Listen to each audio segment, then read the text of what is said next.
Hi, I'm here with Professor Jim Hewlett from Finger Lakes College in New York. And you're down on Nevis. Why? So we have a project where we're basically monitoring reefs and looking for signs of stress on all kinds of levels. Primarily looking right now at macro level stress, so which is large scale.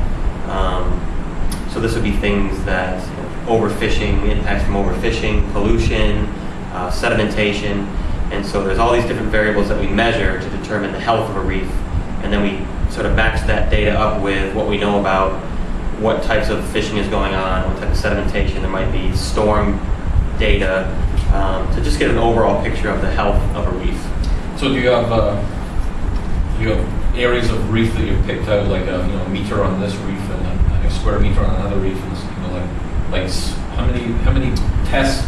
Yeah, so we have so the project is actually a little bit bigger than what we have here. So we have a site in Montserrat that we use the reef in Nevis, particularly the donut monkey shoals, is a control site for the project in Montserrat. So the reefs in Montserrat are heavily impacted by the volcano, all the ash. The redevelopment has caused a lot of sedimentation, and so we needed a site that was close, that had a very nice, healthy, pristine reef, which monkey shoals, all intents and purposes, is very healthy. Because it's way offshore. It's not offshore, by yeah.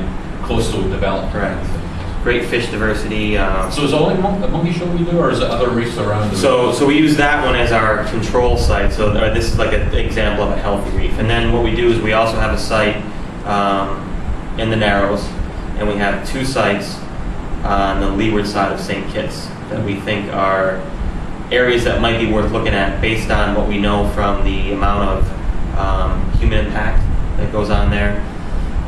Also the potential for development. So we know that St. Kitts is going to be doing a lot of development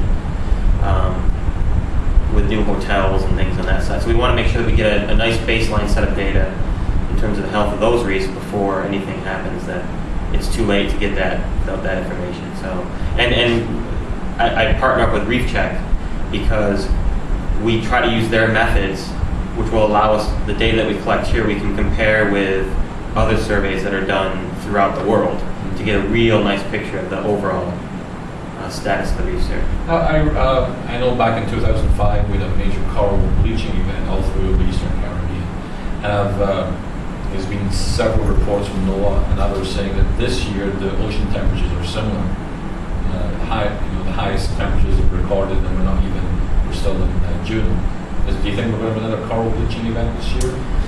It's very possible. I mean, there's that threshold where you hit where it's sort of like a positive feedback, where once it starts and the corals get any level of stress at all and they start to bleach, if the temperatures if they remain high, it just sort of accelerates, cascades, and it just gets out of control, and then it just has to happen. Even if at that point, even if the temperature were to lower, once that's set in motion, it's probably going to happen. So we've been here now for just a couple of days and have seen very little evidence of any bleaching yet. So we've been in fairly shallow water.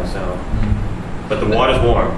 You were here last year, so this is the second year. It's a multi-year project over? Right, so as long as funding holds up, we'll be here for, we try to plan on, a good data set is 5 years for baseline. And then a good long-term study is 15 years. To say you've got your 5 years of baseline, and then you can look at your middle 5 years, and if you look at the last 5 years, you can compare that to the first 5, and it'll give you that'll allow you to trend what's happening.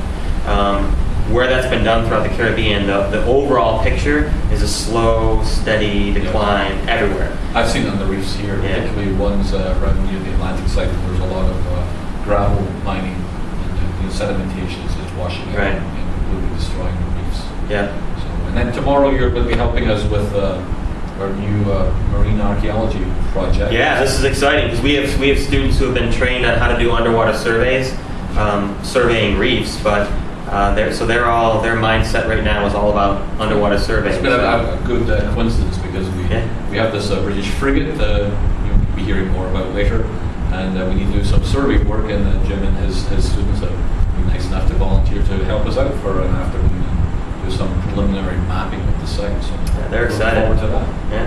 All right. And they're trained. Great. Great to have you done. Thanks for having you us. back again over multi-years. Oh, absolutely. Yeah. Thanks.